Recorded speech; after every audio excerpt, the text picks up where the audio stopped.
Welcome back on my YouTube channel और thrive spoken में आप सभी का स्वागत है। माय नेम इज बबीता से I am spoken teacher and motivation speaker. और आज हम सीखने वाले हैं टेंस। क्या सीखने वाले हैं आज? इस वीडियो में हम सीखने वाले हैं टेंस। लेकिन उससे पहले अभी तक आपने मेरे चैनल को सब्सक्राइब नहीं किया है तो गाइस मेरे चैनल को सब्सक्राइब कर लीजिए और बेल आइकन को भी जरूर प्रेस कर दीजिए ताकि मेरे वीडियोस के आने वाले हर नोटिफिकेशन आप तक पहुंचते रहें। ठीक है, आज हम जानेंगे टेंस। और टेंस क्यों जरूरी है गाइस? टेंस इंग्लिश स्पोकन की यानी कि रीढ़ की हड्डी है। अगर आप टेंस सीख लेते हैं तो आपके लिए सभी चीजें आसान हो जाएगी। वोकैबुलरी वगैरह, ग्रामर वगैरह सब एक तरफ और टेंस एक तरफ होते हैं। तो टेंस के बारे में जानते हैं। टेंस का तो आपको सभी को पता है कि टेंस का मतलब होता है काल। और टेंस हमारे होते हैं 3 टाइप्स के। कौन से? Present, past and future. ठीक है, प्रेजेंट कौन से होते हैं? Present, past and future. तो गाइस इन टेंस को भी 4 कैटेगरी में रखा गया है। कौन से? इंडेफिनिट, कॉन्टिन्यूअस, परफेक्ट और परफेक्ट कॉन्टिन्यूअस। यानी कि present continuous, present indefinite, present continuous, present perfect continuous. ऐसे ही past indefinite, past continuous, past perfect and past perfect continuous. ऐसे ही फ्यूचर को भी रखा गया है। Future indefinite, future continuous, future perfect और फ्यूचर परफेक्ट कॉन्टिन्यूअस। लेकिन गाइस इस वीडियो में हम सिर्फ जानेंगे प्रेजेंट इंडेफिनिट को, क्योंकि ऐसा होता है ना कि एक ही वीडियोस में सारे टेंस हम जब बना लेते हैं तो कहीं ना कहीं बच्चों को कंफ्यूजन रहता है। तो हमें कंफ्यूजन को हटाना है और इंग्लिश लैंग्वेज को सीखना है, उसको बोलना है। ठीक है, वीडियोस आए हमारी एक के बजाय 4 हो जाए और इसको मैं 4 भागों में ही बनाने वाली हूँ, क्योंकि फर्स्ट मैंने लिया है प्रेजेंट इंडेफिनिट। ठीक है, तो प्रेजेंट इंडेफिनिट में देख लेते हैं कि प्रेजेंट इंडेफिनिट में हमारा होता क्या है। प्रेजेंट इंडेफिनिट में हमारा नो प्रोसेसिंग, कोई प्रोसेसिंग नहीं होता है। नो एंडिंग, कोई एंडिंग भी नहीं होता है। नो टाइमिंग, कोई टाइमिंग भी नहीं होता। नो स्टार्टिंग, कोई स्टार्टिंग भी नहीं होता है। यानी कि जो भी काम सब्जेक्ट के द्वारा किया गया होता है उसमें ना प्रोसेसिंग होती है, ना एंडिंग होती है, ना टाइमिंग होती है, ना स्टार्टिंग होती है, कुछ भी नहीं होता है गाइस। अगर प्रेजेंट इंडेफिनिट में कुछ होता है तो वो होता है हैबिट एंड रूटीन। 2 ही चीजें होती हैं, हैबिट एंड रूटीन। तो जानते हैं कि कैसे इन सेंटेंस को बना करके हम अपनी इंग्लिश लैंग्वेज को बढ़ा सकते हैं, कैसे इंक्रीज कर सकते हैं। तो सबसे पहले इसका देखेंगे structure. Subject plus B1 plus other word. B1 का मतलब वर्ब की फर्स्ट फॉर्म। ठीक है, मतलब ये बहुत सिंपल सेंटेंस है और इस बहुत आसानी से आपको आ जाएंगे। और इनका सबसे बड़ा प्रॉफिट ये है कि आपकी टंग में फ्लो लाएंगे। टंग में फ्लो आना बहुत जरूरी है। स्पीकिंग लैंग्वेज को यानी कि भाषा को बोलने के लिए सही से टंग में फ्लो आना जरूरी है। और फ्लो लाने के लिए छोटे छोटे सेंटेंस ही काम करेंगे। ठीक है, तो subject B1 plus other word में हमने अपने ऑब्जेक्ट को रखा है। ठीक है, तो कैसे?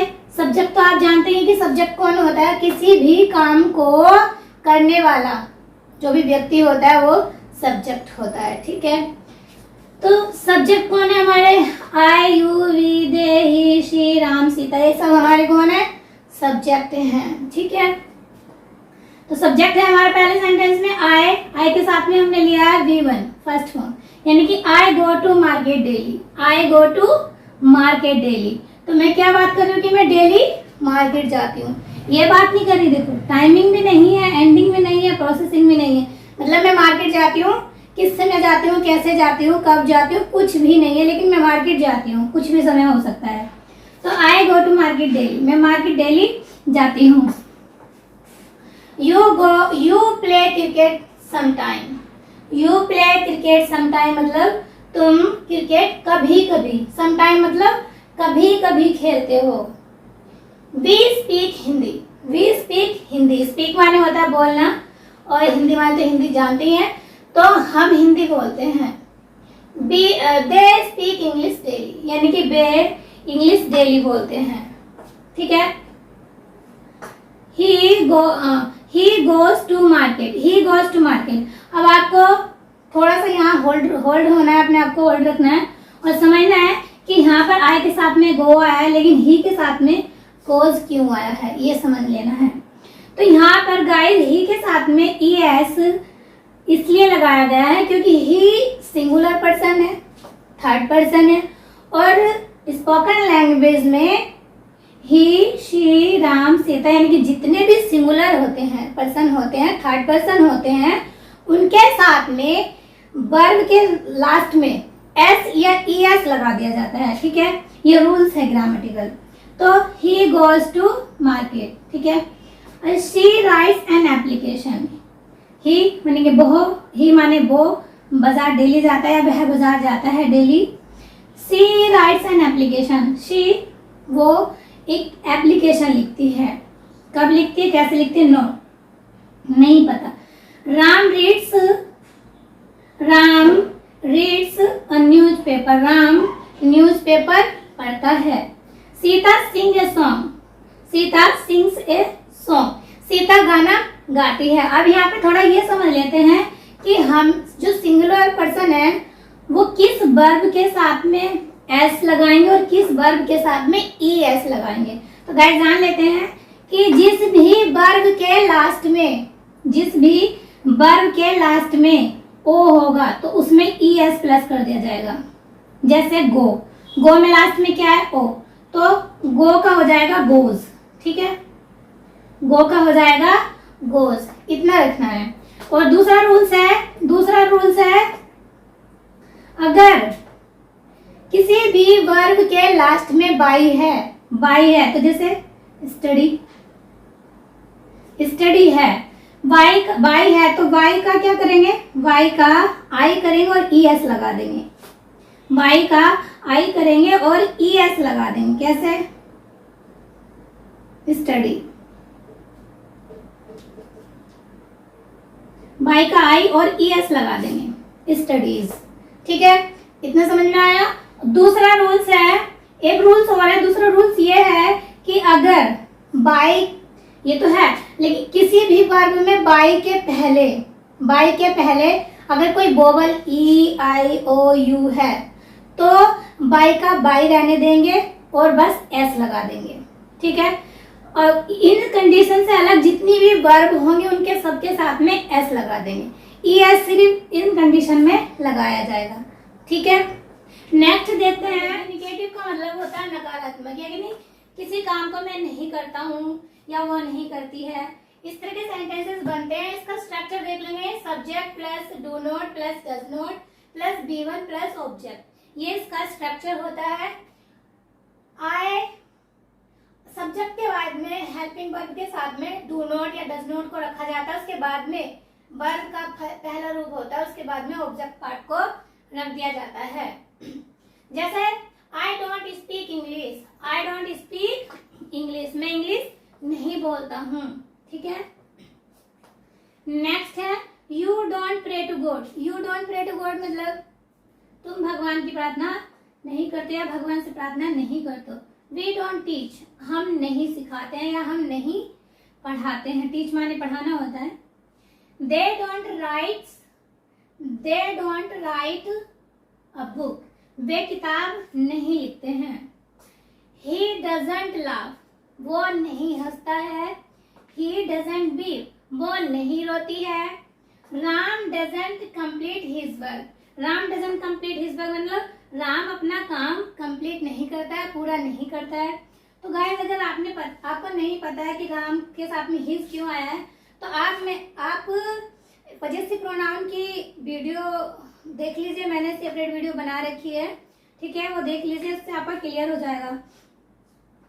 अब Sita doesn't go to Punjab, Sita doesn't go to Punjab, Sita Punjab नहीं जाती है।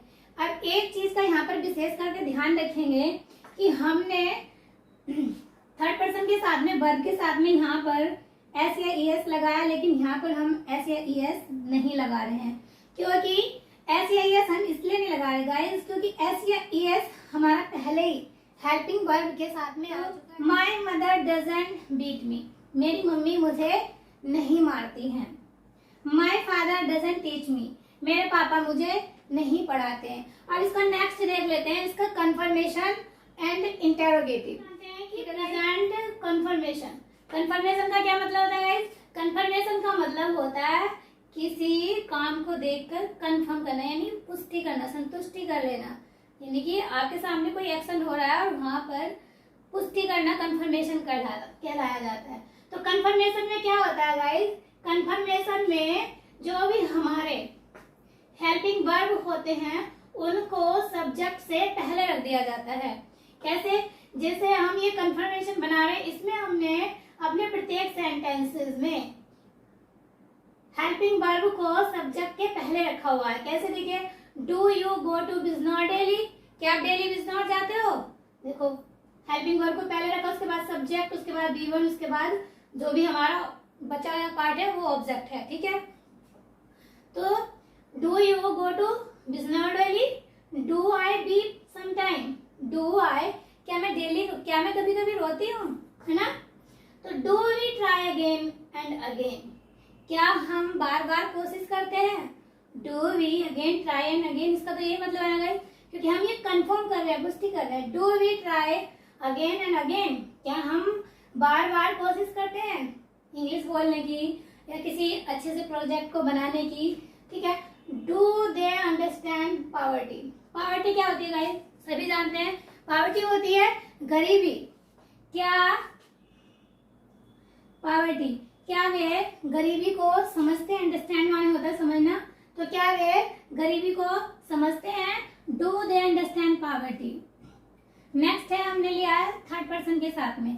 थर्ड पर्सन के साथ में हमारा डज आएगा, डज आएगा। ठीक है, डज ही हेल्प यू? क्या वो तुम्हारी सहायता करता है? Does she read Ramayan daily? क्या वो डेली रामायण पढ़ती है? Don't you go to market? इसके हमने थोड़े से निगेटिव भी बना लिए गाइस एग्जांपल के लिए। Don't you go to market?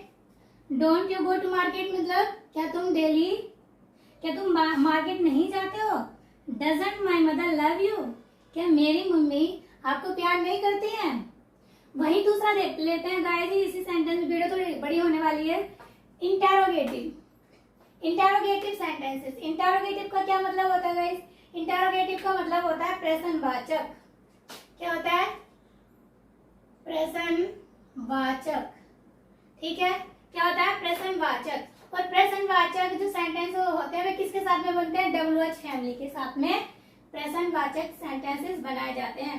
इसका स्ट्रक्चर देखेंगे फटाफट। WH family plus do does plus V1, sorry यहाँ पर आ जाएगा subject, subject plus B1 plus other word. ठीक है, ये इसका स्ट्रक्चर हो जाएगा। सेंटेंस देखते हैं, WH फैमिली में से लिया है वाई, उसके बाद हेल्पिंग वर्ड डू यू। तो why do you love me? Why do you love me? Why do you love me मतलब तुम मुझे प्यार क्यों करते हो, है ना?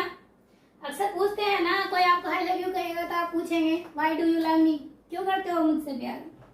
ठीक है, तो why do you subscribe my channel? Why do you subscribe my channel? मेरे चैनल को सब्सक्राइब क्यों नहीं करते हो? नेक्स्ट है, why do you understand me? Why do you understand me? तुम मुझे क्यों समझते हो? अंडरस्टैंड समझ में आ रही है ना बात? Why do you understand me? तुम मुझे क्यों समझते हो? Why do you try again? Why do you try again? तुम दोबारा कोशिश क्यों करते हो? एक चीज का और ध्यान रखेंगे, इंटेरोगेटिव सेंटेंस में लास्ट में क्वेश्चन मार्क लगाया जाता है। इसको क्वेश्चन मार्क को लगाना ना भूलें। अपनी बोलचाल में क्वेश्चन मार्क का यूज नहीं होता है, लेकिन सेंटेंसेस बनाते समय, लिखते समय क्वेश्चन मार्क का ध्यान रखें। ठीक है, what do you do? What do you do? आप क्या करते हैं? Where do you go to daily? आप डेली कहाँ जाते हो? रोज रोज जाते हो? कहाँ जाते हो आप डेली? तो विच पेन डू यू राइट? आप किस पेन से लिखते हैं? तो गाइस ये मैंने आपको छोटा सा प्रयास किया समझाने का, आई होप आप समझ गए होंगे। और वीडियो अच्छी लगी है तो लाइक कर दीजिए, चैनल को सब्सक्राइब कर दीजिए। बहुत मेहनत करनी पड़ती है आप लोगों के लिए वीडियो बनाने में। प्लस ये हमारा था प्रेजेंट इंडेफिनिट, और इसकी दूसरी जो वीडियो मैं बनाने वाली हूँ वो हम करेंगे इन सेंटेंसेस पे प्रैक्टिस। तो गाइस क्योंकि practice is maximum perfect, practice makes maximum perfect, यानी प्रैक्टिस इंसान को परफेक्ट बनाती है। Otherwise non is perfect. तो प्रैक्टिस करेंगे, ठीक है, क्योंकि हम लोग इंग्लिश इसलिए ही नहीं बोल पाते क्योंकि हम प्रैक्टिस में कमी छोड़ देते हैं। तो हमें प्रैक्टिस में कमी नहीं रखनी है। नेक्स्ट वीडियो प्रेजेंट इंडेफिनिट के ऊपर प्रैक्टिस की ही बनाने वाली हूँ। उसके बाद में प्रेजेंट कॉन्टिन्यूअस की वीडियोस आपके लिए लेकर आऊंगी। तब तक के लिए नमस्कार, टेक केयर।